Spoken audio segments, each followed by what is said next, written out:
Hello everyone, welcome to our channel Study with Registered Nurse. Today I discuss about the schizophrenia. আমরা আজকে আলোচনা করব definition of schizophrenia, classification of schizophrenia, etiology of schizophrenia, types of schizophrenia and clinical manifestation of schizophrenia. এবং দেখব আমাদের এক্সামে কি কি কোশ্চেন আসে schizophrenia থেকে. So I will start. At first I discuss about the introduction.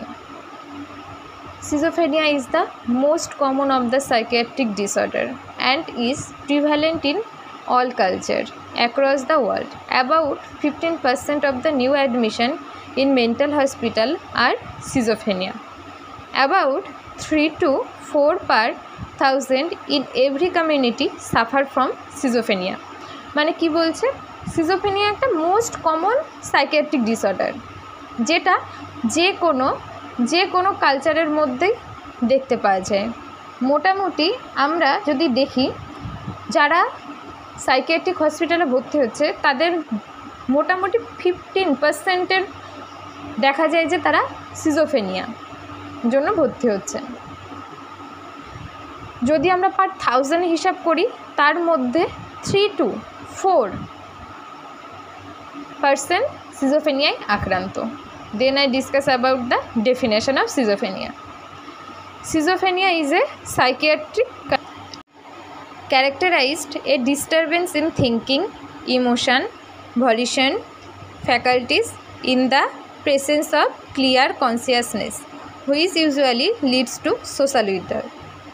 এখানে কি বলছে, সিজোফ্রেনিয়া একটা সাইকিয়াট্রিক কন্ডিশন যেটাতে আমাদের ডিস্টারবেন্স দেখা যায় চিন্তা ভাবনায়, মনোভাব, কার্যকলাপ এবং ইচ্ছা শক্তির ওপর, যার জন্য কি হয় সেই ব্যক্তি সমাজ থেকে দূরে সরে যায়। মানে সামাজিক যেসব কাজকর্ম বা সামাজিক যেরকম মানুষের মধ্যে যেই বৈশিষ্ট্যগুলো থাকে সেগুলোর থেকে দূরে সরে যায়। Then I discuss about the classification of schizophrenia. F20 থেকে F29 পর্যন্ত যে ক্লাসিফিকেশনটা রয়েছে তার মধ্যে আমরা সিজোফ্রেনিয়া, সিজোটাইপাল এবং ডিলিউশনাল ডিসঅর্ডারগুলোকে আলোচনা করি। At first F20 means schizophrenia, F20.0 mean paranoid schizophrenia, F20.1 mean hebephrenic schizophrenia, F20.2 mean catatonic schizophrenia, F20.3 mean undifferentiated schizophrenia, F20.4 mean post schizophrenia, F20.5 mean residual schizophrenia, F20.6 mean simple schizophrenia, F21 means schizotypal schizophrenia. Then I discussed the types of schizophrenia. এখানটা আমরা দেখবো at first কী আছে paranoid schizophrenia. এটাতে কী আছে the most common type of schizophrenic সাইকোসিস। This patient are extremely suspicious, delusion, persecution, grandeur and ideas of reference are marked in them. Hypochondriacal delusion are also present. Hallucination are very common and have association with delusion. মানে কি বলছে, paranoid সিজোফ্রেনিয়াটাকে আমরা কিভাবে শনাক্তকরণ করব? এরা mainly কি হয়, এরা সন্দেহ করে মানুষকে, যে কোনো মানুষ ধরো ভাববে যে এ আমাদেরকে হয়তো মারার চেষ্টা করছে, এ আমার খাবারের মধ্যে কিছু মিশিয়ে দিয়েছে, এই সব কিছু। এবং কি এদের কি আছে মিথ্যে ডিলিউশন, মানে হলো আনশেকেবল মিসবিলিভ, মানে এরা এমন কিছু বিশ্বাস করবে যেটাকে তুমি কোনোভাবেই তার জায়গা থেকে সরাতে পারবে না। এবং হ্যালুসিনেশন এদের মধ্যে দেখা যায়, মানে তারা হ্যালুসিনেট করে। এটা হলো প্যারানয়েড সিজোফ্রেনিয়া পেশেন্টদের মূল বৈশিষ্ট্য। Then hebephrenic schizophrenia, it has an early and insidious onset and it's often associated with poor premorbid personality. The essential features include marked thought disorder, incoherence, severe loosening of association and extreme social impairment, delusion and hallucination are fragmentary and changeable. মানে কি বলছে, এদের মূল বৈশিষ্ট্য কি, এদের মধ্যে অসংগঠিত দেখা যায়, মানে এদের যে কথাবার্তা তার মধ্যে কোনো মিল পাওয়া যায় না, ভাবনা, আচরণ, এবং এরা অসামাজিক হয়। এবং এরা যেগুলো ডিলিউশন, মানে এদের যেসব মিথ্যা যেসব বিশ্বাসগুলো থাকে এবং এরা যেগুলো হ্যালুসিনেট করে সেগুলোও চেঞ্জ হতে থাকে সময়ের সাথে সাথে। Then I discuss catatonic schizophrenia. Catatonic schizophrenia is characterized by marked disturbance of motor behavior. This may take the form of catatonic stupor, catatonic excitement and catatonia alternating between the excitement and stupor। মানে এদের মূল বৈশিষ্ট্য কি দেখা যাবে? Motor behaviour মানে হলো এদের বৈশিষ্ট্য কি, মূল বৈশিষ্ট্য এদের চলাফেরা দিয়ে এদের শনাক্তকরণ করা যায়। তারপরে আছে undifferentiated schizophrenia. This category is diagnosed either when features of more than one subtype are exhibited. মানে এই আনডিফারেন্সিয়েটেড যেটা সিজোফেনিয়া, যেমন আগেরগুলোতে আমরা কি দেখলাম, ওদের নির্দিষ্ট কিছু কিছু বৈশিষ্ট্য আছে যাদের দ্বারা আমরা এই টাইপগুলো বুঝতে পারবো যে এটা এই ধরনের সিজোফেনিয়া, এটা ওই ধরনের সিজোফেনিয়া। বাট এদের মধ্যে সেই রকম কোনো নির্দিষ্ট বৈশিষ্ট্য থাকে না, এদের মধ্যে সব রকম টাইপসের কিছু কিছু বৈশিষ্ট্য এদের মধ্যে লক্ষ্য করা যায়। Then I discuss about the post-schizophrenia, a depressive episode which may be prolonged, arising in the aftermath of a schizophrenic illness, where some schizophrenic symptoms, either positive or negative, must still be present. এটাতে কি বলছে? Post schizophrenia মানে কি, এদের একটা depressive episode থাকে। এরা আগে সিজোফেনিয়ার একটা স্টেজ কাটিয়ে এসছে, কিন্তু এখনও তাদের মধ্যে কিছু কিছু বৈশিষ্ট্য লক্ষ্য করা যায়, সেটা পজিটিভও হতে পারে আবার নেগেটিভও হতে পারে। Then I discuss about the residual schizophrenia. Symptoms of residual schizophrenia include emotional blunting, eccentric behavior, illogical thinking, social withdrawal, and loosening of association. These categories should be used when there has been at least one episode of schizophrenia in the post, but without prominent psychotic symptom at present. Residual schizophrenia মানেটা কি? এটাতে এই প্রথম পর্যায়ে সিজোফেনিয়ার ক্ষেত্রে যে লক্ষণগুলো দেখা যায় সেগুলোই এই রেসিডুয়াল সিজোফেনিয়ার ক্ষেত্রে দেখা যাবে। Then I discuss the simple schizophrenia. It is characterized disturbance of interest in human relation, emotion and activity. Hallucination and delusion are rare. Associative lostness in present goals are not realistic. In early age, the patient show a lot of interest, but in the later stage has no interest in school and occupation. They keep changing their job. মানে simple সিজোফেনিয়াতে কী হয়? Simple সিজোফেনিয়াতে এদের দেখা যায় যে কোনো কিছুতেই কোনো interest থাকে না, এদের মধ্যে হ্যালুসিনেশন এবং ডিলিউশনটা রেয়ার, সাধারণত দেখা যায় না। কিন্তু এদের প্রথম দেখা যাবে যে এদের যেসব কাজ বা ইচ্ছা শক্তির উপর ইন্টারেস্ট থাকে, কিন্তু কিছুদিন হওয়ার পরেই তারা কি তাদের কাজ বা তারা যেই সব পেশায় যুক্ত ছিল সেগুলো থেকে সরে আসে এবং তাদের মধ্যে দেখা যায় যে তারা আজকে এই অকুপেশান কালকে ওই অকুপেশানের সাথে যুক্ত হয়। Then I discuss about the schizotypal schizophrenia. Schizotypal disorder is a mental health condition marked by a consistent pattern of intense discomfort with the relationship and social interaction. People with the schizotypal schizophrenia have unusual thoughts, speech and behaviors which usually hinder their ability to form and maintain the relationship. এটাতে কি দেখা যায়? এরা অদ্ভুত আচরণ করে এবং সামাজিক কিছু অসুবিধা, মানে তাদের সামাজিক হতে কিছু অসুবিধা দেখা যায়, মানে এরা যার কারণে এরা অসামাজিক হয়ে ওঠে, সমাজ থেকে এরা দূরে সরে যায়। Then I discuss about the etiology. At first, biochemical theories. Biochemical theories-এর মধ্যে কী পড়ছে? Dopamine hypothesis. ডোপামিন হাইপোথিসিস মানে কি?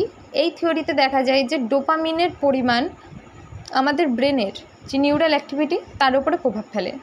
তাই যখন আমাদের শরীরে ডোপামিনের পরিমাণ বেড়ে যায় তার কারণেও সিজোফেনিয়া দেখা যায়। Then other biochemical hypothesis. Other biochemical হাইপোথিসিসের মধ্যে কি আমাদের কিছু কিছু then I discuss about the etiology of this. At first I discuss about the biochemical theories. এর মধ্যে কী রয়েছে? Dopamine hypothesis. This theory suggest that an excess of dopamine dependent neural activity in the brain may cause the schizophrenia। মানে কি আমাদের ডোপামিনের ওপর আমাদের যে নিউরাল অ্যাক্টিভিটি সেগুলো নির্ভরশীল, তাই এটাও একটা সিজোফ্রেনিয়ার কারণ হিসেবে ধরা হয়। Then other biochemical hypothesis. এটার মধ্যে কী রয়েছে? Various other biochemicals have been implicated in the predisposition to schizophrenia. These include abnormalities in the neurotransmitter norepinephrine, serotonin, acetylcholine, GABA and neuroregulators such as the prostaglandin এবং endorphin. মানে আদার যেগুলো রয়েছে, যেগুলো আমাদের নিউরোট্রান্সমিটার যেমন নরএপিনেফ্রিন, সেরোটোনিন, গাবা এবং কিছু কিছু নিউরোরেগুলেটর যেমন প্রোস্টাগ্ল্যান্ডিন এবং এন্ডোরফিনস, এগুলোর যখন পরিমাণ কম বা বেশি হয় তার জন্য আমাদের সিজোফেনিয়ার লক্ষণগুলো প্রকাশ পায়।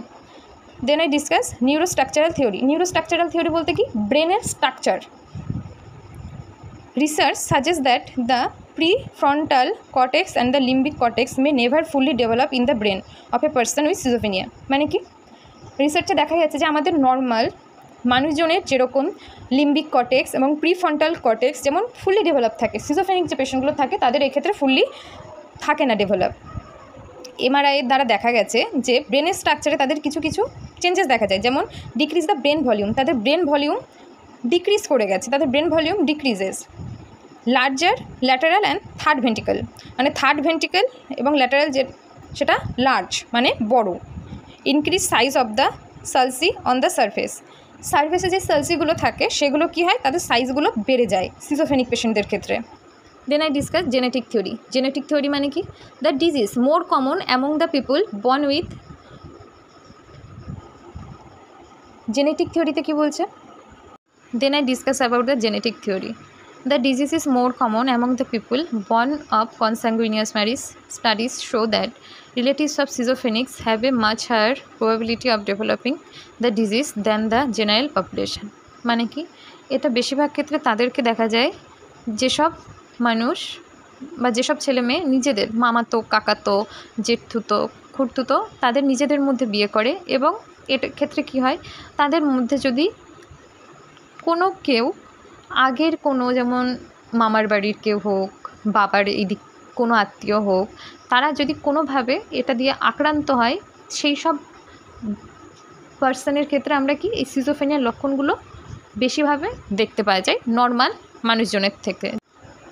যেমন আইডেন্টিক্যাল টুইন যদি তারা হয় এবং তাদের ব্রাদার বা সিস্টার, মানে আমারই কোনো ভাই বা বোন যদি বা কেউ যদি আক্রান্ত হয়ে থাকে, তাহলে আমার ক্ষেত্রে সেটা বেশি চান্সেস থাকবে যে আমিও সিজোফ্রেনিয়া পেশেন্ট ভবিষ্যতে হতে পারি। ওয়ান প্যারেন্টস অ্যাফেক্টেড, যদি বাবা বা মা কেউ একজন হয়, বোথ প্যারেন্টস অ্যাফেক্টেড, বাবা মা দুজনেই যদি সিজোফ্রেনিক আক্রান্ত হয়। সেকেন্ড ডিগ্রি রিলেটিভ অ্যাফেক্টেড, মানে সেকেন্ড ডিগ্রি বলতে কি, আমার ঠাকুরদা ঠাকুমা বা দিদা দাদু কেউ যদি হয়, এবং জেনারেল পপুলেশন যদি আমার কেউ নাও হয়ে থাকে তাও আমার এটা হতে পারে। Perinatal risk factor, multiple non genetic factor influence the development of the schizophrenia, যেমন ম্যাটার্নাল ইনফ্লুয়েঞ্জা, যদি প্রেগনেন্সির টাইমে মায়ের ইনফ্লুয়েঞ্জা হয় বা ডিউরিং দ্য লেট উইন্টার। গবেষণায় দেখা গেছে যে লেট উইন্টার বা আর্লি স্প্রিংয়ে যদি যেসব বাচ্চা জন্মগ্রহণ করে তাদের ক্ষেত্রে এই সিজোফ্রেনিয়ার লক্ষণগুলো ভবিষ্যতে দেখা যেতে পারে। কমপ্লিকেশন অফ প্রেগনেন্সিতে যদি কোনো কমপ্লিকেশন থাকে তাহলেও সেটা পরবর্তীতে সিজোফ্রেনিয়া বাচ্চার ক্ষেত্রে দেখা যেতে পারে। Discuss about the clinical manifestation. Clinical ম্যানিফেস্টেশনের মধ্যে কী রয়েছে, অ্যাফেক্টিভ ডিস্টারবেন্স, মানে তাদের চিন্তাভাবনার মধ্যে একটা ডিস্টারবেন্স দেখা যাবে। অটিস্টিক থিঙ্কিং, মানে তাদের চিন্তাভাবনার মধ্যে কোনো মিল পাওয়া যাবে না তাদের কাজকর্মের সাথে। অ্যাম্বিভ্যালেন্স, মানে তাদের অ্যাটিটিউড, তাদের আইডিয়া, ইমোশান অন্যান্য মানুষের তুলনায়, মানে তাদের সিচুয়েশানের সাথে টোটালি আলাদা হয়। মানে কি, যে টাইমে তাদের কান্নার করার কথা, দুঃখের টাইমে তারা কি করবে, হাসবে। অ্যাসোসিয়েটিভ লসনেস, মানে কি, তাদের লজিক্যালি ভাবনা চিন্তা করার ক্ষমতা হারিয়ে যায়।